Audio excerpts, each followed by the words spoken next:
I do actually know everyone, but in case I don't, I'm Mary Curnock Cook, and I'm chairing the UPP Foundation Student Futures Commission. And huge thanks to the three of you for giving up your time to help our work today. So delighted to welcome Dominic Smithies, who's Student Voice and Equality Lead at Student Minds, Dr. Camille Kandiko-Howson, who's Associate Professor of Education at Imperial College, and Mary Underwood, who's Head of Student Voice and Diversity at the Student Room. Welcome, all of you. So the Student Futures Commission has got a very wide-ranging brief. It's basically about what students want and need to ensure that they can be successful at university post-pandemic, whether they're starting or continuing. And in this session, we're going to concentrate on student mental health and well-being. I think the session purpose is twofold. So one is to hear your kind of answers, ideas and solutions, but also for you to flag up for us areas where our inquiry might need to dig a bit deeper. So I think this is about defining issues as well as hopefully hearing about some solutions. It's quite a packed session, so please try to keep your answers and follow-up questions short. Do use the hands up and the chat function. That's for guests and commissioners. The session is being recorded, and the transcript of our session will be made available afterwards on the Student Futures Commission website. And what we've done to get us through the next hour or so is we've split the session into basically into 4 15-minute slots covering different areas. And so various commissioners will direct questions to our guests, but hopefully there'll be time for kind of interaction and people to come in. So as I said, do use your hands up or put comments in the chat. If you've got something to say, we definitely want to hear it. For anyone who's observing the session, please could you keep your microphone and camera off throughout, and we will be tweeting throughout the session using the hashtag #StudentFutures. So that I think is all of the housekeeping to get us started. So I'm just going to start by asking everybody a sort of overarching question, if you like. And Camille, perhaps I could start with you and just ask you, based on everything you've experienced over the last year or so, things that you've seen going on in the sector, are there some elements of how higher education has been delivered or managed in the last period that you'd want to see continue in September? Thanks, Mary, and thanks again for this opportunity. I mean, I think has gone much better than anticipated was the delivery of content. So students were able to largely stay on track and meet learning outcomes throughout their course. I think universities shifted online. You know, it wasn't perfect, but it was much more successful than it could have been in terms of students being able to maintain the kind of most fundamental core aspect of their experience. So I think that's one thing to keep in mind, that has actually gone really well. We don't, for example, have a whole year where students need to retake their courses because they just really haven't, you know, received any material or learned anything. But what's really missed out on the last, year and a half is the wider student experience. And I think it's really highlighted how important that is for students, both in terms of supporting that core learning and in terms of the wider skills they develop. So I think that really helps us hone in on what sort of worked well and what really needs thing up. And students really miss that collaboration with other students and the social aspects of learning. Yeah, fantastic. Well, it's good to hear that there's some positives in there anyway. And Dominic, what about you? What have you observed that seems to have perhaps gone well and could be continued from the next academic year? Yeah, I'd echo a lot of that. I suppose it's hard to say confidently any which way, because every approach is going to suit some students and not suit some others. So while we are hearing some positives and negatives about approaches, it'll be flipped around whichever different way you do it. So I think what has been valued by students is the exploration of this different mode of delivery, both in terms of teaching, but I suppose one thing I'm really keen to pick up on is the seemingly improved accessibility of support services in how they've adapted to delivering services digitally, remotely for students, and for some students who don't kind of want to have to walk into the building or make their way on campus when they're not feeling great, or feeling like they can just get in touch immediately rather than have to make an appointment. It's quite a lot of students have spoken to us about how that has just been a huge pressure lifted. So agree with all of the concerns around academics and teaching and learning, but also to think about support services and how they've adapted during the pandemic. I think there's lots of good practice that's been done that I'd hate to see lost going forwards. Yeah, no, that's definitely been something that I'm sure many universities will be reflecting on. And Mary, I mean, you're I guess representing, or you're the voice, if you like, of the sort of pre-student experience, you know, for applicants, people trying to make choices and decisions. Are there ways in which you think the higher education sector has adapted quickly and that students seem to have enjoyed about the different way of engaging with them before they start? Yeah, thanks, Mary. And yeah, thank you for having me along today. Yeah, I guess suppose in a general sense, just to echo what Camille and Dominic have already said, we actually did some research called our Navigating Changing Options report, and we saw that most students, like over 90%, wanted to retain some, this is current university students, wanted to retain some aspect of, you know, what had happened in lockdown, and the opportunity to have more flexible learning was one of those key ones. I think it's really interesting to consider alongside the HEPI report recently, which also spoke about whether students might want to retain some of those blended learning opportunities. And what we've seen is that there is a lot of flexibility that students experience enjoying, and there's also there is definitely a desire for that face-to-face teaching to come back as well. We did have some students who spoke a little bit about actually being able to access their learning more effectively from home, if they may have struggled to be on campus sometimes prior to the pandemic. But yeah, they're definitely missing that social aspect, I think. In relation to students who are applying to university at the moment, we are seeing a lot of students still saying that they, so students who are due to be starting in September, still saying that there's a lot of information that they still need from universities. It was a really small proportion of students who have said that they have everything they need, I think about 10%.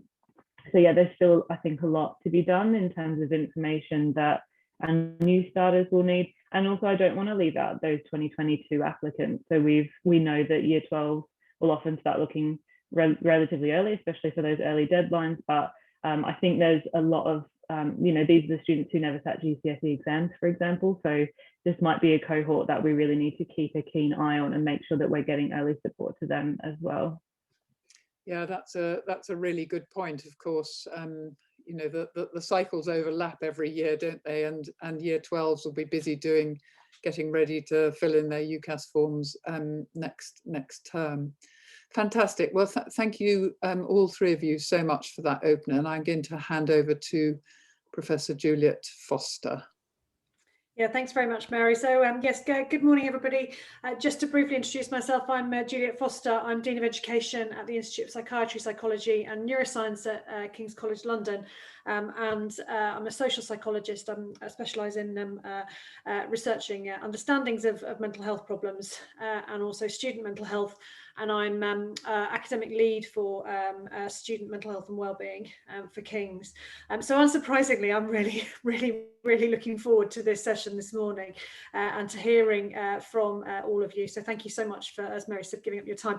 I'm going to start with a question which I'd like to come to Dom first of all, but as I said, I'd be really interested in hearing from Mary and from Camille as well during the questions. I think I've got 15 minutes, so I'll get on with the question. I I'm going to sort of take it as read that all of you would say that actually student mental health and wellbeing does need to be an important priority for universities. It was an important priority, it should have been an important priority before the pandemic, and maybe we can talk in a few moments about the impact of the pandemic in particular. But obviously one of the things we're really interested in as part of this commission is thinking about what universities can do and can put in place relatively quickly, actually, really, if we're thinking about supporting students over the next academic year.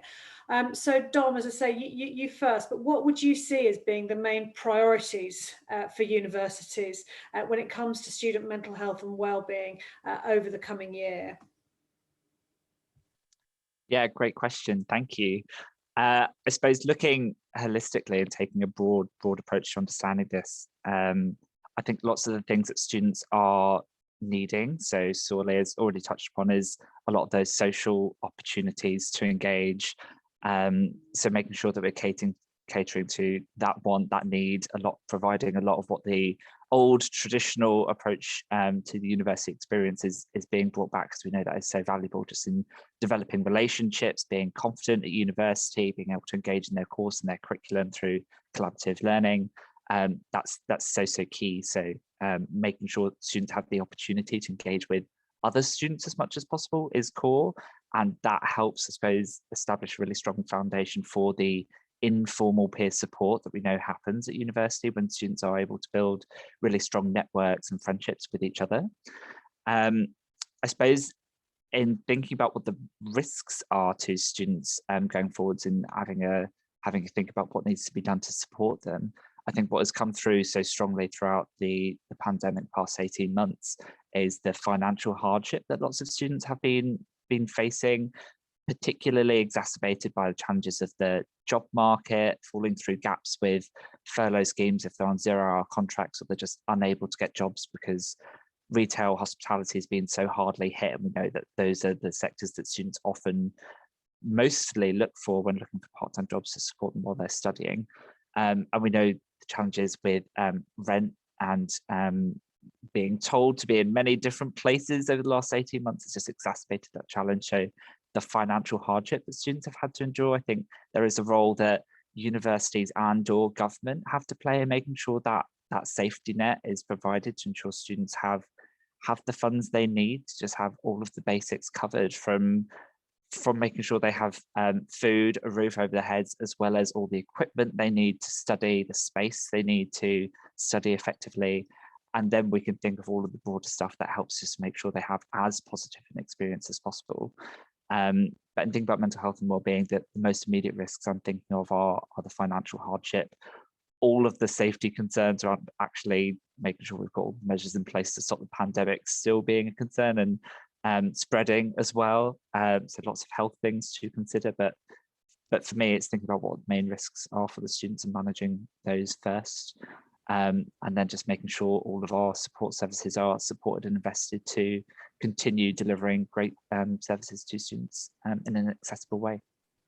Thanks, that's really helpful. Maybe I could come to Mary now and ask more specifically about students who will be coming to university. I mean, you've already highlighted, we're going to be seeing students coming to university who haven't just missed out on taking exams normally, but they've missed out on an awful lot of the kind of the social life and the sort of the rituals normally associated with that kind of 16 to 18 period. So is there anything in particular you think universities can be putting in place or should be prioritising for those students? Thank you. Yeah, I think it's definitely obviously a massive issue and something that I see all the time in my work in the community in terms of the concerns that exist for current students and also for those students who are starting in September. There's still just a huge amount of uncertainty for those students, and we've seen through research in the community that the majority of them are really concerned, for example, that receiving teacher assessed grades is going to hamper their ability to even get into university in the first place. While they might trust the grade that their teacher might give them, what they don't have is any sort of national comparison. So they don't know sort of whether the grading will be fair across the board. Like, they don't have any of this information that were their exams, they might feel a little bit more comfortable with the fact that their grade is kind of on a par with other people across the nation. But there's just been so much that has obviously impacted that. So I think where we're going to have a group of students coming to university in September who have spent the majority of their A-level studies in extreme uncertainty. I was in a webinar the other day with the Zoe COVID symptom study, and they were talking about how young people have been disproportionately impacted in terms of their mental health during the pandemic, which I'm sure you all know because there's tons of research which says it.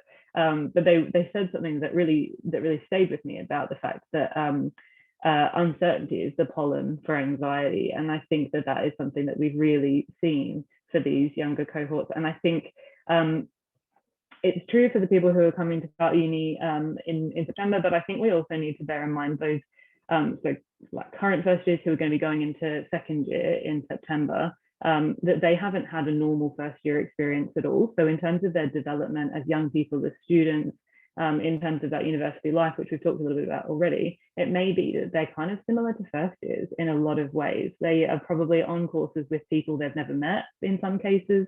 They're being taught by teachers that they've never met. And it might be, even more difficult if you kind of have half known people for a year and then you've got to make friends with them in real life. Like, I think there's a real kind of tension there that we might need to support young people with in terms of being able to connect. It's something that, Dominic, you've just spoken about on that social front. In our research, we saw that less than half of current students felt like they had a support network they could reach out to. Less than half felt they knew how to connect with their course mates, and only 34% thought that they could cope with the uncertainty. So that's current students. That's combined with the fact that, so in March of 2020, 50% of students rated their mental health as good or very good. By March of this year, it was 20% of students that rated their mental health as good or very good. In happy news, it's gone up 10%. So since lockdowns have started to ease, it's gone up to 30%, so that's good. But at the same time, we've conducted a poll just last week, which has said that less than 5% of young people think that it's easy to get early intervention mental health support in their local area. So this isn't specific to university support services, but 40% of them said that they felt they had to be in crisis in order to receive mental health support. And then you read the comments and you see that in the comments, people who are in crisis are saying, I'm in crisis and I'm not getting the support that I need. So I think that in terms of support services, if we think about the fact that there's 95% of students who don't feel it's easy to get that support, there's a lot of work around access to services or perceptions of access to services, because it may be that there are great services there, but there is a belief that it's not possible, that there's long wait lists, that they're not going to get the help they need. So I think, yeah, in terms of confidence building for those new starters, in terms of really kind of helping them to feel settled, helping them to feel like the grades they've got and the position that they have at that university, they deserve and they can be successful, and that they can kind of get back on track, I think. Also that tailored support for those different year levels, and acknowledging that those second years might need that additional kind of first year type support as well. And yeah, just really highlighting, I think, the support that is available for those who are in crisis, and for those who aren't yet. That early intervention point, I think, is really important. Thank you. Yeah, I think those are some really important points. Maybe just in the interest of time, I might actually just bring another question on Camille, if that's okay, that actually picks up on some of the points that have already come up, just around the fact that, I mean, when we're talking about student mental health and wellbeing, we can't be treating students as a homogenous group in the first place, but also we know there are particular groups, and in some of the references that have already been discussed highlight this, particular groups have been more significantly adversely affected by the pandemic than others. So Camille, I wonder if you have any thoughts on how universities might be able to kind of take some of that forward. Are there particular groups that universities really should be kind of focusing on in thinking about prioritizing mental health and well-being? Well, I think Dominic really highlighted the points about needing to capture students who are really struggling with rent, food, kind of the very basics. And I think that cuts across all sort of demographics, as far as who are these kind of particularly vulnerable students who are really going to struggle to not only engage in higher education, but better yet succeed if some of those points kind of aren't sort of covered for them. So I think that's one thing. I think obviously student finance is huge, and that cuts across for vast swathes of students. And giving students opportunities and building partnerships locally in communities to give students that sense of a bit of a sense of control over those sorts of things and connect to them with jobs. We're hearing quite a different picture about jobs now of, you know, lots of openings, lots of opportunities, lots of flexibility as people need positions filled. And so I think it's helping students access that, because there seems to be a gap there. And I think that sense of not having that financial strain actually can help a lot of these worries. And I think one of my key points I want to take away, students need a sense of control. It highlights what Mary mentioned. It's that sense of a lack of certainty and kind of being told this and that and things changing, and students not having much of a sense of ownership over their lives. So it's hard to build that sense of control through things like you know, building and shaping what a new institutional community will look like that will be different than what came before, giving students an opportunity to be listened to, you know, and a sense of control about shaping their experience. If students are going to move away from kind of large lectures where the big kind of activity they went to and, you know, interacted with students around that, if we're moving away from that, then what that's replaced with, students need to be part of that discussion and not feel like they're being told what it is, but that they're part of the discussion, because they do want contact time. It's just going to be something different than what it had been before. Yeah, thank you. I completely agree with all of that. And I'm very conscious I've only got another 3 minutes, but I'd love to hear from each of you just with a super quick, if possible. If you have one example of best practice, of really, really good practice that you think you've seen this year that you would love to see rolled out across other universities, it would be great to hear those. And I'm going to go Dom, Camille, Mary, because you're in the order I can see on my screen, just to give you due warning. So Dom first. Yes, and to be very cheeky, just because I love that last question, I was just starting to put it in the chat, but just to, I suppose, move towards, rather than having a national spread of what demographics to focus on, I think there's a responsibility to be encouraging institutions to know their own populations. Obviously, every institution's communities are going to be diverse in different ways and very different. So I think for us to say, here's what we see nationally is going to be very different. So I think you do have to know your own populations. And I'll put more thoughts on that question because I've got them in the chat so as to not waste time. Best practice, hard to say across the board, seeing different things at different institutions in terms of supporting students with their learning and teaching. I think no detriment policy of last year was a large relief to students, and the calls for it to come back this year that were done in some institutions but not in others. I think the lack of a consistent approach had many students feeling a bit of unfairness and injustice in seeing some of their friends from home who went to other institutions having more safety with their assessments than they received, which I think was challenging. So I suppose practice I'd like to advocate for is, as much as possible, consistent approaches across universities, because students at different institutions do talk to each other and do compare experiences, and that can lead them to feeling very unsupported if they see better support elsewhere. And also financial support that universities have offered. We've seen that done by some with means tested hardship funding, some being less restrictive of what those means are. A universal support package would be, in my mind, best practice, just in acknowledging all students have been affected in various ways. But that's me. I'll stop to keep it brief. Thank you. No, they're really important points. Thank you so much. Camille. Yeah, I'd like to echo Dom's points about the sort of no detriment alongside alternative assessments, which a lot of institutions saw really lessened awarding gaps that they'd noticed before. So those were sort of addressed accidentally, I think, rather than intentionally. And I think there's some big takeaways there. But I think more in the mental health and well-being space, I think some institutions had a lot of success with triaging student concerns. So rather than students being put in a queue to begin with, developing really successful online triaging systems to separate out what is, students in a mental health crisis, students with developing mental health issues, and more general well-being concerns, and really being able to separate those out and deal with those accordingly and have different patterns for what to address and how to address with students, but not leave students in any of those positions feeling like they're needing to wait for someone to listen to them. Because sometimes that is enough to deal with that. So I think that would be my takeaway. Yeah, thank you. And if I can be super cheeky and just give 30 seconds to Mary so she could also answer that question as well, that'd be great.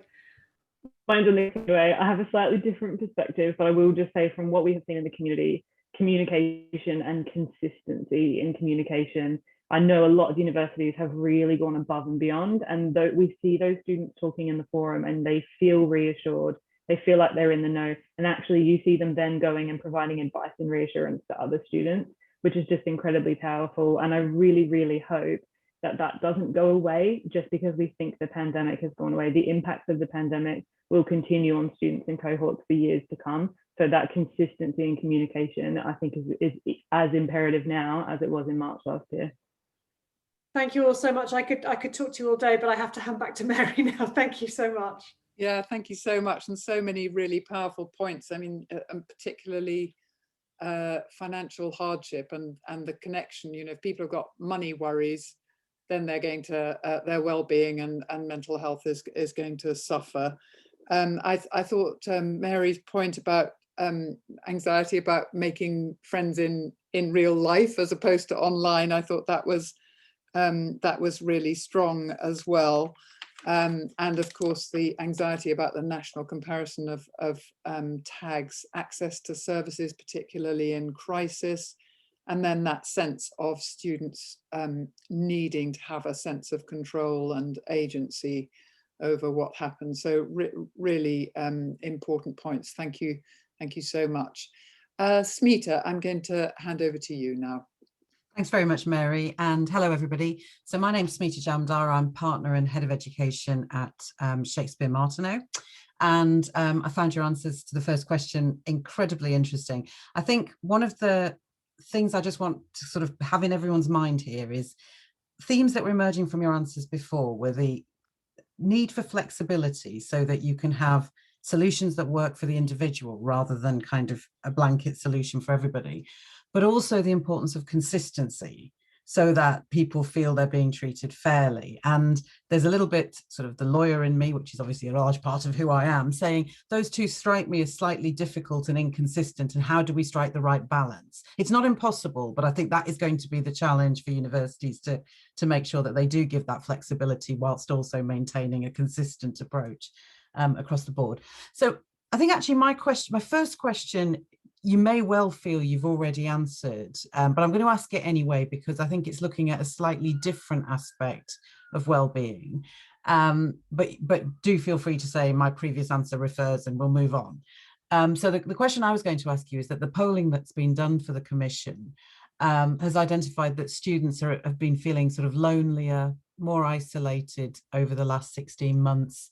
And I wondered if you had any thoughts, starting perhaps with Camille, on what we could do to support people to re-engage with their peers. I know that was something that was touched on, but if there's any specific thinking, and Camille, you gave an answer where you said, well, you know, things like lectures were often places where you'd meet large numbers of your cohorts and go for a coffee or go for a chat afterwards. And if they're not going to be the focal point, then what is? So any thoughts on that, please, Camille? Yeah, I mean, I think one big takeaway I sort of read somewhere is that, and Mary sort of hinted on this, I mean, institutions need to be running a year one and a year two Freshers Week. Yeah. In those year two students, they need a full induction into the university and that opportunity to meet new people. A lot of students don't feel like the connections they made online with people they never met in person have much depth. And are kind of the relationships that they feel they need. So I think that's one aspect. And then keeping that kind of refreshers idea going. Some institutions sort of run those again in January. And I think thinking of that you need a double cohort at the beginning of the year and at the midpoint to kind of keep giving students those opportunities. And I think in terms of the transition spaces between contact time is really important. And I think for students, they have previously relied on this for lectures, and that's a lot of what students say they want lectures for, Yes. rather than that they need that material delivered in a large hall with 300 people at once. So it is about facilitating lots of small contact time through various ways. And I think that's what students feel really upset about when they feel like their lectures are being taken away, is that it's not being replaced with something else. So I think institutions need to get creative about timetabling to figure out how to facilitate those opportunities for students to have some learning contact time, but also that will foster some of that key transition moments where students can find someone to grab a coffee with. And even if that's meeting with, 5 to 10 students, I think students would be happy with that as, as an alternative to a lecture. But that's not how most university estates are set up. But it's not to say universities can't get creative about the spaces that they do have. Yeah, that's a really excellent point, because I think even in the working environment, that's the thing that most of us have missed, those sort of accidental contacts where you strike up a conversation and it's fabulous and interesting, but how do you recreate it when you're not physically bumping into each other? Thank you, Camille. Mary, if I can ask you next. Yeah, sure. So I think it's a really good question. And yeah, the balance between flexibility and consistency, I think is a difficult one. You're right. To me, the thing that comes to mind is, what is the role of peer support? Like, there is structured engagements that universities can design, contact points like Camille was talking about. And I completely agree with everything you said just there, Camille, but I also wonder, like, it's a little bit like, is it the party that your parents threw for you, or is it the party that is happening that your friends organize, that is, it's easy to engage because there's not that sort of structured element to it? So are there situations where universities could look at their student base and think about how they might be able to employ, metrics of peer connection where there are like ambassadors, but maybe not that structured? Like, how can we look at the population of students who might be really motivated, engaged, and happy to set up, those informal points of contact as well? They might be happy to take some more nervous students who are struggling with the adjustment under their wing. They might be able to, kind of really help to build that sense of community. And I think that is something that is going to be a bit of a challenge. And there may be some students who are naturally more inclined. There may be students who are naturally a bit more nervous about those contact points. But how can we look at students themselves and figure out, and my thinking is really like, let's ask them, like, can we talk to students and find out, how do you want to look at those sort of peer connections? Because the feedback that we hear time and time again is they really want to connect with each other. That is one of the things that has been missing the most during the pandemic, is those peer connections. So I think it would be really powerful to engage students in that conversation about how we can engage that peer support element in addition to all the structured work the university is doing. Thank you. That's excellent. Just as you were talking then, I was thinking about some of the things that universities used to do pre-pandemic that were sort of not linked to the curriculum, but things like encouraging student volunteering, and whether that's another opportunity to get students mixing with, larger groups that they don't necessarily just come across in their cohorts. And there's obviously going to be plenty of opportunities for volunteering post-pandemic in a whole host of areas. So there might be a win-win there. Dominic, what about you? Yeah, I love this question. It's great to hear colleagues go first. The first time I've heard of the thought of having a year 2 Freshers Week, which I absolutely support the idea of. Conversations we've had with student union partners, sabbatical officers, a lot of their worries for the next year is that often the role is they have to build relationships, establish trust quite quickly with students, so they engage in all the opportunities they have. And obviously with the challenges of the last year, it's quite hard to do that remotely, despite the fact I believe they've done an exemplary job despite the circumstances. But there is a feeling that this coming term, they're going to have to do it with 2 cohorts at the same time, which is a huge task. So I'm not so concerned that this will be a challenge if unions just are given the capacity, the support to do what we just do know they do best. Academic side's already covered, so thinking about, I suppose, societies and clubs, which play a huge role in how students stay connected, build relationships, so they don't get isolated and lonely. I think often students, or at least many in the student population, just are natural organisers. If you give them access to booking systems, a little bit of a budget, emails, accounts to run social media, they will go and do wonders and provide opportunities to each other to engage in stuff. One of the most amazing things I've always believed about universities is how students just do connect and gravitate towards others with similar interests and passions. And I think just giving the space and the opportunity for students to do that, like we did before the pandemic, we'll continue to see that done really well. I just think we need to make sure we remember what worked before the pandemic and give the space to it again. Obviously, the only huge elephant in the room is thinking about how we support students to do that in a COVID safe way, knowing all the challenges we're going to have going forward. So just making sure all the students are equipped to do that, students understand and know what student unions are there for, and that if there aren't opportunities that they are interested in, societies they like the look of, you can always start something new. That has always been the golden ticket sell, student unions. Whatever you want, we will provide it if there's enough interest, and there always is. So I think we already know the answer to this question. It's just we haven't been practicing it because of the pandemic. So I'm hopeful as we return to the way things are, it won't be as much of an issue. We know students are keen to be connecting again and have missed this, but it's hard to see whether the anxieties and worries about reconnecting, making friends, concerns of being socially anxious, concerns around the pandemic and their physical health, I suppose, prevail over the desire to reconnect. So it's one to watch, but I'm hopeful with this one. Yeah, thank you. Slightly changing the subject and thinking, but I think it follows on from what you've just been talking about there, Dominic. Even prior to the pandemic, student engagement and the risk of students dropping out because they're not engaged was clearly a focus for many institutions. So we've got things that worked in the past. Do you think that that needs to be any new roles or resources to support student engagement post-pandemic, or is it just a case of going back to what we had and perhaps, beefing it up a little bit? Dominic, do you want to start with that, because you were talking about the pre-pandemic situation? Yeah, I can. I'm not sure if I have thoughts on how to do it best. My inclination is that we probably do already have the models, have the recipe, but being mindful that I like the imagery of thinking that we're getting two freshers cohorts at once. I do think that just student unions and university staff who already will have had this experience in roles before, they'll need extra capacity because they're supporting twice the size of the cohort that they're used to. So I suppose it's a case of just doubling down on what we already provide, and making sure that capacity is there.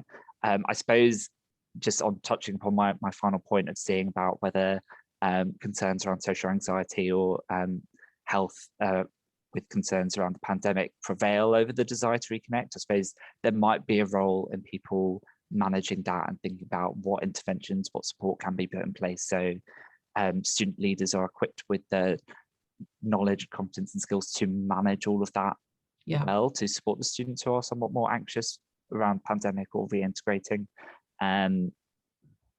But beyond that, I'm confident that I think we know our stuff pretty well in this area. Student unions are experts already, so just give them the support to do what they do best, but a little bit extra, just because I think this coming term will be more of a challenge than we've seen before. Thank you, Dominic. Richard, you've got your hand up. Do you want to ask Dominic a question about what he's just said, or shall I let Mary and Camille respond first? And if they let Mary and Camille respond first. And then okay. So Mary, do you have any thoughts on that, about engagement and students at risk of dropping out? Yeah, I think I kind of agree with Dominic.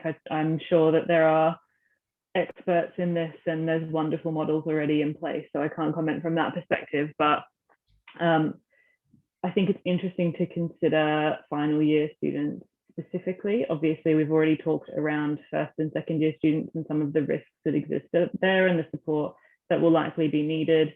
But I think it's really important to also recognise that final year students are really worried at the moment. All the research that we're seeing is that their worry has really increased since the pandemic, and it's specifically increased around employability. And I think that universities could potentially play a really important role in terms of confidence building around that issue. We've also anecdotally seen some increased interest around postgraduate courses. And we'd also seen in our research that a lot of final year students hadn't really received much information about about postgraduate courses. So I wonder whether there's a bit of a support piece in there in relation to final year students and that real worry. It's a worry of employability at all levels from the research that we've seen, but it's really very high in final year students. And I think that potentially that there's some really lovely support, and potentially support that also existed before the pandemic, that could be kind of pivoted to support students in that quite scary moment when you're suddenly finishing your undergrad and you've done your undergrad, the majority of it in a pandemic. So I think it's important to remember the extra support that they might also need. Okay, thank you. I'm going to get told off by Mary, I know, because I'm running over time, but I've now got 2 hands up and Camille still to answer. Mary, can I pinch a bit of Alistair's time? Or Alistair, I should ask if I can pinch a bit of Alistair's time. Yeah, you can, because I think Please do. you had yours cut short by a couple of minutes. So we'll okay. try and make it up as we go along. Okay, so Camille, have you got any thoughts on that before I go to the other panelists? Just to address a point that I don't think I sufficiently answered for Juliet, on different cohorts of groups of students who might be particularly at risk. And I think we've heard a lot about the importance of unions, and I think they capture a certain portion of the student population, but I think there's some students who really need these activities to be built into the curriculum for them to reach that. Particularly mature students often have very low levels of engagement with the union. Students, especially on different spectrums, sometimes like to engage differently. And I think it's really important that a lot of this needs to be linked through their course. So that's building collaboration to connect them. Something we've done at Imperial is some departments have started having student well-being officers, so a paid role based in the department. And they've been hugely successful. Research that I've read coming out from Imperial is a lot of students kind of say, that person, Tom has really made this year for me. I would have dropped out without him. There are people who help connect access to disability resources, know students, direct them to further resources. And I think that there's people who are in places to be able to know students individually in the context of their course, but not with the pressure of those being people who are going to teach and mark them. And I think that's been a real hallmark. And where we've seen that, we've seen huge differences in student satisfaction and student engagement, that there's someone to kind of help connect those dots. And so I think while some institutions that might be done very well through voluntary roles or more informally across the student body, I think when it's linked in with the curriculum and with the department, it's better able to make sure that it captures all students rather than some students who might access those services. Okay, thank you. Richard. Yeah, thank you. It sort of builds on what Camille was just saying, which I think is an important question on, particularly around the loneliness agenda, is that we know prior to the pandemic, there were certain groups of students that were, from the large wonky Trendants, as it was then, now civil survey, also the work that the Sutton Trust have done, that certain groups of students prior to the pandemic were more likely to be lonely. And of course, there are certain groups that are less likely to participate in the life of the university, to put it in those terms. So when we build back from the pandemic, what can we do to suppose ensure that firstly those inequalities are not exacerbated, and actually we can perhaps close them in terms of participation? And to anyone really, perhaps Dom, you want to start? Sorry, was that on mental health inequality? Sorry, it's still mid typing, so it's half in there. Well, I suppose it's about addressing loneliness within the sort of student population and ways to ensure that those connections, participation in the wider life of the university can be addressed. I'm just going to suggest, should we just have Hilary's question as well, and that we'll maybe kind of store them up and weave them back in. I don't want to be too draconian, but I don't want to completely lose my time. No. Yeah, Hilary, do you want to put your thoughts? Yes.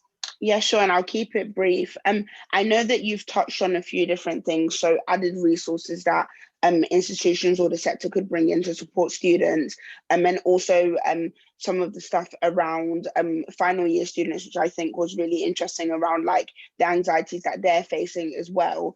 I'm really conscious if you had any, I'm really curious rather, on whether you had any thoughts about what might be useful for students without overwhelming them when they get back. I think it would be really easy for institutions to want to do everything and to try and solve everything. But I wondered if you have any contributions that might be helpful about how the sector can go about this in a way that isn't overwhelming for students when they return, however they return. So yeah, that's my question. So Smita, I'm going to give you 1 minute to wrap up Richard's and Hilary's comments with your panelists. Okay, so the question we had from Richard was specifically disadvantaged groups already prior to the pandemic. Do we need anything more for them? And then we've got Hilary's question. So I won't ask all of you to answer, but if anyone wants to specifically answer either of those now in a minute, please put your hands up. I'll have a brief go. I'll try and do it in under 30 seconds. So first point, we know loneliness and isolation, it wasn't new before the pandemic. We know the needs of different student communities need to be met. I think student unions and liberation networks, making sure there are spaces for particular student groups is really important. Completely agree with Camille's point as well, and understand there are also student communities that don't typically engage with student unions. That varies nationally, but being mindful of the role other environments have to play in supporting students that student unions don't necessarily cater for. And completely agree with Hilary's point. I think the risk is because students have missed out on so much over the last 18 months that this coming term they're going to double down on all the opportunities, sign up to twice as many clubs as they would, go out twice as often and twice as hard, and the risk of burnout and misconduct and behaviour and being unfamiliar and being in spaces with alcohol, it's a huge risk that I think institutions are going to have to manage going forward. But I do think there's a risk on both sides of there being students not engaging for a range of reasons and students doubling down too hard beyond what they have capacity to do. I'll stop there. Thank you. Okay, that's fantastic. And there's a few conversations going on in the chat, picking up some of the outstanding points. Do put your electronic hands down unless they're current. And just that idea of there being a year one and a year two freshers requirement. There's a new piece coming out from Student Futures, which is also recommending that induction or freshers activities should be long and skinny, not too compressed into the first week, which I think sounds like really good advice. I'm going to hand over to Alistair, and Alistair, you can definitely go over by a few minutes on your time, but maybe not too many if you don't mind. Mary, thank you. And I will try and keep to 10 minutes to get us back on track. And I should firstly just say thank you to the panelists, and the depth and richness of your answers means that actually a lot of the things I was going to cover have been touched upon already. For those I haven't met, I'm Alistair Jarvis, and my day job is Chief Executive of Universities UK. Mary, my first question was a specific one for you. You've mentioned some of the feedback you've heard from students through Student Room, and I wanted to ask whether there was anything specific to this year's feedback, this year's sort of conversations, which feels different from a normal year. You mentioned, for example, the teacher assessed grades, but is there anything else coming through that would be really helpful for universities to know about, which perhaps is unusual or different from a normal year? Thanks, Alistair. Yeah, I mean, lots is very different to a normal year. This has been a really odd couple of years for us in terms of exams usually form a really big part of the support that we give throughout the year, both for year 11s and for year 13s. Where that hasn't existed, we honestly didn't really know what was going to happen without an exam season. What was the need going to be? What would students need? And something that we really noticed very early on in the pandemic was the support that started to be required of our community was probably more than what we could have ever really expected, and in a really sort of I would say deep sort of emotional way. I think that a lot of people come to the Student Room as an online community as opposed to a real life community when they were available, for that sense of reassurance. And for a lot of young people, it's around am I alone in this? Am I weird? Have other people had to deal with this before? There's so much in that peer support piece that I think is naturally really important, like pre-pandemic. The pandemic just increased that level of importance tenfold. And what was really interesting was that while every student was having a really different experience because of what their school may have been doing, what their university may have been doing, what their own personal circumstances were, which, as we all know, could have been extraordinarily different. What was strangely kind of uniting, I suppose, was that we were all dealing with something that, I'm going to say the word, I've tried to avoid it for months. It was just really unprecedented. And they all kind of came together over that. What we saw was that students were really looking for answers, and they were looking to be spoken to and not about. There are a lot of conversations that happen still where students are being spoken about and rarely being kind of asked for their involvement in conversations, unfortunately. And also, you see kind of guidance coming out from like government departments, for example, from Ofqual, and especially around all the exam changes for those students who were sitting their exam years this year and last year. It's really difficult. An 80-page document is really difficult for anyone, let alone for a young person dealing with a huge amount of stress in so many other ways. So a big part of what changed for us was helping to disseminate all that information in a way that was helpful for them to understand so they could then go and take it into their real world. But kind of broadly in terms of conversation, I saw a lot more kind of awareness and acknowledgement of the mental health impact of the pandemic. It's something that's always happened, but I think there have been a lot more open sorts of conversations about that. The mistrust of teacher assessed grades, and also there's a lot of worry that students think they're going to be seen as lesser for having not sat exams. Even if you speak to current first year students, they'll often still say, oh, I'm from the cohort who got fake grades. Like they don't kind of attribute ownership to the grades that they received, and they still are very worried that they're going to continue to have a negative impact on their lives. There's a lot of worry about university placements. Students this year are really not sure, especially in relation to what happened last year. Are they going to be university places for them? As I mentioned earlier, how are their grades going to compare on a national level, where there is no national comparison this year? So yeah, a huge amount of change in terms of what we've seen on TSR, but those are just a few sort of highlights there. Thanks. That's really helpful. And a few of your comments there link back to an earlier comment you made about the importance of communications and this year almost more than ever that clarity of communications, that regular communications is really important. And this is a kind of question for all three panelists. And Mary, seeing as we're speaking, maybe I go with you first again. But I wonder if you could go into a little bit more detail about what you'd see as good communications from universities. Whether it's style, whether it's content, whether it's regularity. Are there some good examples or good features that you'd particularly recommend? And I'll ask the same question to the others on the panel.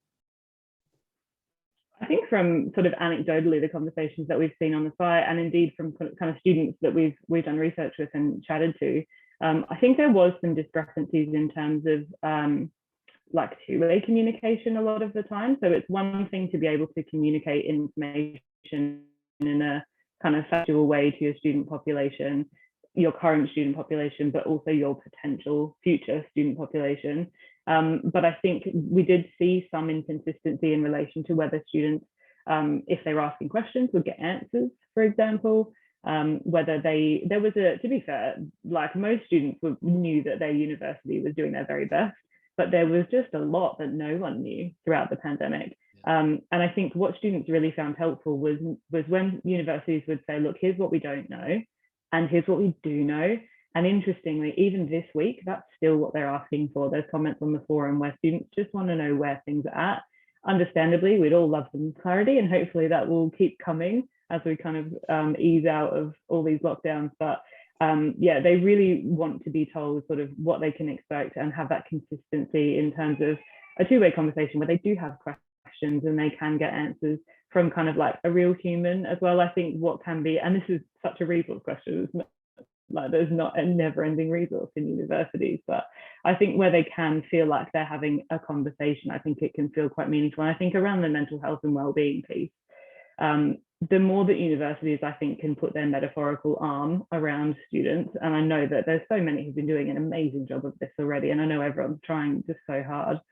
I think that's what students are really going to be looking for is the kind of practical support, but also the pastoral care support, I think, is more important now than ever. And I think that there's the current student stuff, but there's also, this cohort of students who are coming in now who I think would really appreciate some, I don't know across the board sort of what the level of communication is with the year 13s that might be coming to them, but I think would really appreciate sort of hearing from universities, feeling like they're coming to a community that will really support them and kind of be there for them, I think is something that comes out a lot from students. Thanks, that's really helpful, really great advice, thank you. Camille, can I ask you the same question about communications? Yeah, I've heard Karen O'Brien, who's the new incoming Vice Chancellor at Durham, say, you can never communicate enough in a crisis. And I certainly take that on board with students. And I think, as we know, students, they need a lot of channels. They often don't read institutional emails. So, you've just got to blast through all of the channels available at the institutional level, at the departmental level, through student services, and keep consistent messaging. It might seem redundant from someone sitting in office saying, well, we've sent the same message out 10 times, but students aren't receiving it 10 times. And that's, we kind of know that reality. So I think that's one key point. One thing I want to raise a point of caution, I think we've all been quite optimistic here, is that I've heard some institutions kind of feeling like they need to undersell what's on offer this upcoming year so that they're not misselling. With you know, students want to know what's going to happen. They want to be told what's on offer. And I think for institutions to be very cautious, there's a danger that they will say there will be no lectures at all, because it's easier to say that than say you might have some and then take them away.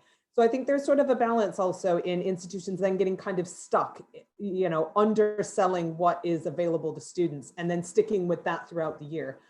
So I think that's kind of a point of caution about a balance with that consistency and really clear marketing, that then students might get a lesser than experience, because it's easier to, I mean, I've heard of some courses saying, well, we're just offering the whole course online next year because we can guarantee that, full stop. And that's probably not best for students, but it's a safe response. But that needs to be balanced with how flexible we can be, which came back to kind of Mary's key point that we raised at the beginning. Camille, thanks. That's really, really good advice. And I suppose the opposite of that is to set out what you're hoping to deliver, but to add in a caveat to say, you know, clearly that there may be challenges if the public health situation doesn't allow or something like that. But that's really, really helpful. Thank you. Dominic.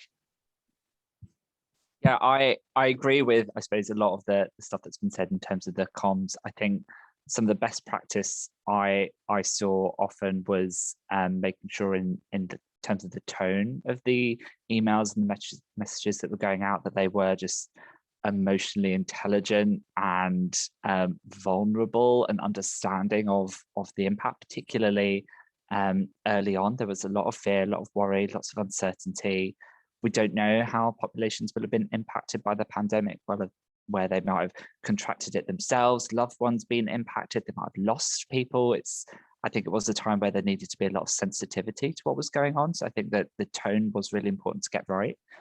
Absolutely agree about the never enough messaging can be done, but I think what's useful for students is to know if they're to be proactive and look for where the messaging, where's the place they need to go to get the latest update. And I think having we will send once a week or every day an update from the Vice Chancellor, and you'll get one tomorrow. So know to look out for it, knowing when they're being communicated next and when the next wave of information that's coming in, even if that update is there's no more to say than there was yesterday, sorry, we know as much as you do. I think a lot of the challenge, and Mary touched upon this, was communicating the fact universities didn't have all the information and couldn't provide certainty either. And I think communicating the position universities was in, while vulnerable to say, I don't have the answers, it's reassuring that students don't feel like information's being withheld from them, or that there aren't people trying to work on the situation. Obviously, there was just a lot of confusing or lacking guidance coming out for universities to have to understand and translate. And Mary was right. I think students broadly felt universities were doing absolutely everything they could. It's just making sure that message is consistent. It's a vulnerable thing to do, to say you don't have the answers, but it's reassuring for students to do so. Dominic, thank you. That came out really clearly in a couple of your answers there about that, saying what you don't know as well as what you do know, and actually it's reassuring even just to be honest about what you don't know or what you're still trying to clarify. And thank you. There are lots of other questions I'd love to ask, but Mary, I'm conscious of time, and I should probably hand over to somebody else. So thank you. Thanks so much, Alistair, and thanks again to our guests. There was one thing that just Mary, I think it was you quoting, you know, the voice from students saying, I'm from the cohort that got the fake grades. Whew, that took my breath away. It doesn't surprise me in retrospect, but that is something, you know, because this whole kind of confidence thing around students has come through so clearly in a lot of the evidence that we've had so far. So that was a real shocker. And I thought also that point about universities feeling that they've got to undersell, not to missell, and that's maybe a message we need to get over to our regulators and so on, that we need a bit of breathing space around this, because the students want that certainty, as several of you said. Thank you so much. That was fantastic. Stephen, I'm going to hand over to you, and I'm quite happy if you eat in by like 2 or 3 minutes into the final wrap-up time, but I'll let you carry on now. Thank you. That's great. Thanks, Mary. Well, we've covered a few of the questions that I was going to ask anyway, so I've reshaped them a little bit. So I think we'll be fine on time. For those that don't know me, Steve Isherwood, so I lead the Institute of Student Employers. My first question, and I'll come to you first, Dominic. And I think we've covered a bit of this already in the round, but I think it's worth sort of probably clarifying exactly what we think the situation is here, and that's in terms of students' preparedness for coming back to campus in the autumn. I mean, do we overall think students are ready to come back? And also, as a supplement to that, what do we think are the main risk factors for that returning cohort, whether it's previous cohorts coming back or whether it's new freshers coming onto campus? Dominic, do you mind going first? Yeah, I can have a stab. A harder one to answer because I think it's obviously going to be just such a mixed bag. We know students, as has been said, aren't a homogenous group, and for various different reasons will have varying concerns about what next term, what next year holds for them. I suppose touching upon the earlier discussion about managing the isolation and getting involved, I think lots of the risks and worries that we're hearing coming from students and student unions and staff in student engagement roles is kind of in response to what Hilary asked about the risk of burnout, of students getting involved in too much too quickly and trying to make up for everything they've lost or make the most of it before they're told to lock down again over Christmas or whatnot. So I think it's lots of worries about making the most of it. I think students broadly, largely are keen to be returning. In terms of preparedness and what that means, I think there are lots of concerns about what that means. So I completely agree with Camille about having a proper welcome week that properly reinducts them into what university life is like. And even to throw in a freshers week for third years as well, who are returning after 18 months of not having been at university properly. I think they'll understandably have forgotten what they were told in their first few couple of terms that they had on campus. So hard to say largely. We have heard some concerning trends about going forwards in terms of the more social preparedness of students coming back to university and to campus. Worries about what their behaviour and conduct will be like when in environments around alcohol and drug use, and concerns with that in terms of lots of these young people haven't had the opportunity to be doing that socialising pre-university. So a lot of the experimenting, getting comfortable, exploring kind of alcohol and going out will be new to lots of students. So it's something that I suppose suddenly is going to be even more of a burden for universities and student unions to be managing and supporting students with, when previously they might have had some experience, at least in the summer before or after their A levels had finished earlier on. I have heard some reports and trends. I don't know how widespread this is, so it's somewhat anecdotal, but around increases in consent-related disciplinaries over just the last couple of months as students have been returning to campus, with expectations that trend will continue and increase as more students are returning. Students haven't been together for a long time. What behaviour is and isn't acceptable, I think, has been forgotten. And I think there's a job of universities to communicate that so students are prepared to behave to a standard we expect, so that everyone can have as positive an experience as they deserve. So do have lots of concerns about how students are prepared. There's, I think, a lot of work for universities to do to make sure students are equipped to be conducting themselves well, properly, so that all of them can have the best time possible. So I think they're keen to return. How prepared they are, I think there's a little bit of work to go.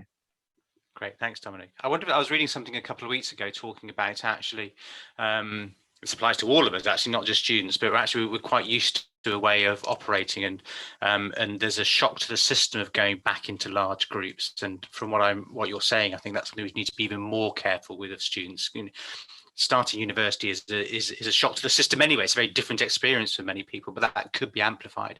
In our, we mentioned already this session, but in one of the first sessions, Paul Redman from Liverpool talked about loneliness being an issue. And I guess when people have been isolated, yeah, it could be even more amplified, getting into those into those multi-people environments. Camille, is there anything that you'd like to add to what Dominic said? Yeah, I mean, I would say overall, there's a lot of work to be done on exams. Coming from Imperial, it's a very exam-heavy institution. And a lot of students they need support and induction. We have a number of projects working with students to kind of help them induct them into what they've missed out on, because normally there was quite a transition from what A levels are, and then you kind of go into university. And so what to expect, and that students will need some more support and preparation. And so we have some projects working with students to kind of help induct them. At the same time, we're working with staff to try and wean them off exams in such a way. So also trying to improve the curriculum as we go along. But that challenge kind of needs to come from both ends. And I think for each of the year groups, I think year one, it's particular, they need support with exams and what their assessments are going to look like.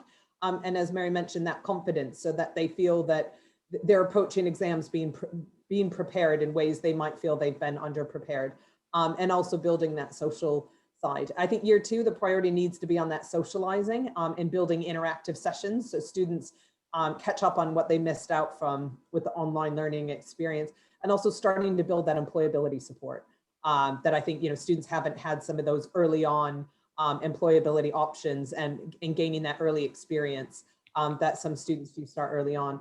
And I think for year three, it's really about employability opportunities and giving, really helping be proactive with students about getting some of that underway, because they will, again, have missed out from what normally in year two students start to build that foundation and that preparation for what's coming next. And I think building on Mary's points, it's really important to normalize career readiness. There was, research has come out in the past about students find it helpful to know no one else knows what they're going to do when they grow up. And so it's important to normalize that no one's had work, there hasn't been amazing work experience opportunities, so you're not alone. So giving those opportunities, but also positioning it as where students at as it being a normal, so they don't feel like, oh my gosh, someone else started some food delivery startup and what did I do and I'm so far behind. But really trying to promote opportunities and work with those businesses that we hear are struggling, and try and connect them with our students who also need some of that transition into gaining some of those skills beyond the curriculum. That's great, thanks. And I'd echo that as well. I mean, even in normal times, actually students sometimes under the misapprehension, if you haven't had a gold-plated internship in a Canary Wharf tower, you've failed, whereas actually the majority of students don't have that experience at all. So I definitely echo that. There's probably even more important to reinforce some of that. Mhairi, can I come to you? Is there any thoughts that you'd like to add? Yeah, just to kind of pick up on a couple of the points that have already been made. I think, Camille, your point around academic preparedness and kind of those programs, they sound amazing. I just want to raise a flag for the 2022 applicants as well.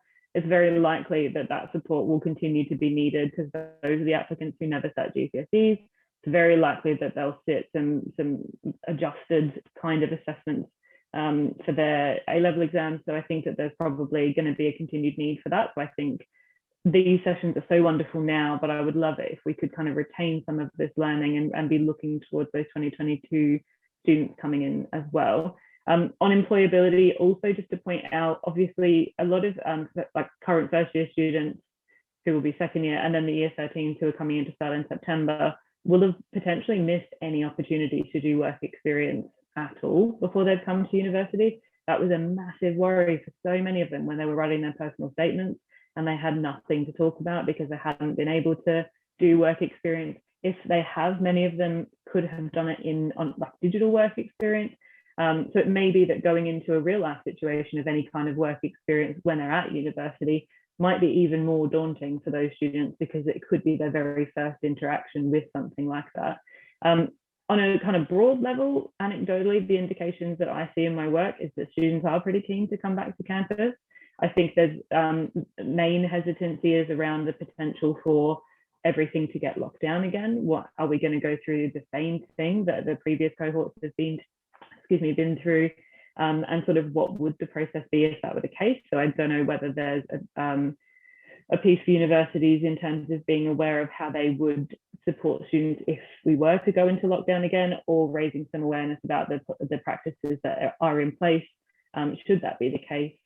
I think in terms of risk areas, there's probably two main ones that I would point out that are pretty broad. I think risks continue for those students who may have high levels of anxiety, whether it's COVID related or not COVID related, in terms of coming back to campus. especially around that socializing side of things, but not specific to that. I think also there's a risk area that we need to just have our eyes peeled for a little bit, where there may be students who don't identify themselves as having mental ill health. They may not ever reach out for support from services, but they may really be struggling. So I think that there's a real sort of risk of those students who could fall through the gaps at the moment. And I think some of the things that we've spoken about, a couple of you have mentioned in the chat, you know, like wellbeing champions in certain faculties, talked about, you know, parts of the community that have an eye out for that. I wonder about things like making sure that lecturers and tutors are trained, anyone who interacts with students are kind of able to notice those potential risk signs and make sure that where there is that potential to fall through the cracks, that we're able to kind of acknowledge those students and get them connected with the support they might need. Great, thanks, Mhairi. Camille, just a quick follow-up question to you. The Resolution Foundation, talking about the financial crash, they talked about, I hesitate to use the tabloid language of a lost generation, but they talked about careers where actually they just, that cohort, they started slightly lower, and therefore it took them 10 years to catch up. I wondered if in some of your answers, actually what we need to be careful of is there's a cohort that just almost gets missed out, because assuming that in 2022 life generally gets back to normal and everybody carries on, employers start, you know, just talking to the next cohort of students, is there a danger that actually if we don't implement some of the things you're talking about, this generation almost just gets missed a little bit and forgotten about, and just generally starts, you know, with lower expectations than other cohorts in a year or two to come? Yeah, I think, I mean, I hate reading that. I've got small kids, and when I hear like a generation of lost people, you know, people will never catch up for the rest of their lives, I think, oh, come on, we can do better than that. I think there's a lot of changes. I mean, Mary and I worked together with an app called Enlightened, all about trying to improve student mental health and engagement in universities. And we had a lot on our radar before the pandemic. And so I think we need to think, there was a lot that people want to shift, you know, the climate crisis. And I think we really need to think of these as opportunities to do things differently. You know, there was a lot that could be improved in higher education before the pandemic that we can improve, that we can work on this. There's a lot of new jobs that need to be built. There's not a lot of new ways of working that need to be developed. And I think it's about getting this cohort involved in what the world will become, rather than saying, oh, you slipped between the cracks and we're going to go back to what was, you know, an old way of living. And so I think it's really about empowering those students to say, you've been through something difficult, and that will actually give you a lot of resilience to take forward. So rather than pathologizing them and saying, oh, you're such victims of circumstance, it's saying, you've been through so much, look at the changes you can bring to the future. And I think that more positive outlook does a lot for young people. They're not, you know, their future isn't written yet. And I think we need to really empower them to do that. Fantastic, thank you. I'm really conscious of time, Mary. Hillary's got a hand up, so have I got time to go and see if Hillary wants to put a question in? Hillary, is it something really quick? No, don't worry about it. We can do it another time. It's fine. Put something in the chat. Sure. If you'd like to. By the way, the chat is absolutely chock full of interesting stuff. And Dominic, thank you also for some of your research stuff. I hope colleagues at Public First are going to capture all of that. Listen, we've just got 1 minute left.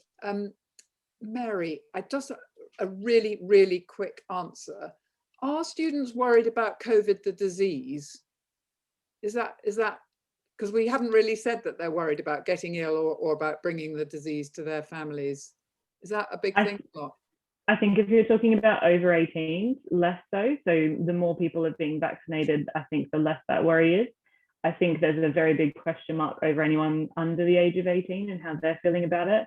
Okay. Obviously, as they can't have the vaccine yet. So I think vaccines play a key role in managing that worry. It doesn't the actual disease itself, anxiety. I mean, the anxiety seems to be about assessment, about finance, about employability and jobs, and the kind of social getting used to a human social life again. Those are the anxieties that are causing people to have low confidence, low well-being, and potentially kind of mental health problems, I think, from a lot of what we've heard. And just this really important point about communications. students want to be spoken to, not about. I thought that was a really great way of putting it. Thank you, Dominic, Camille and Mary. Thank you so much. I'm sure I'm speaking for all of us this morning. I've just got so much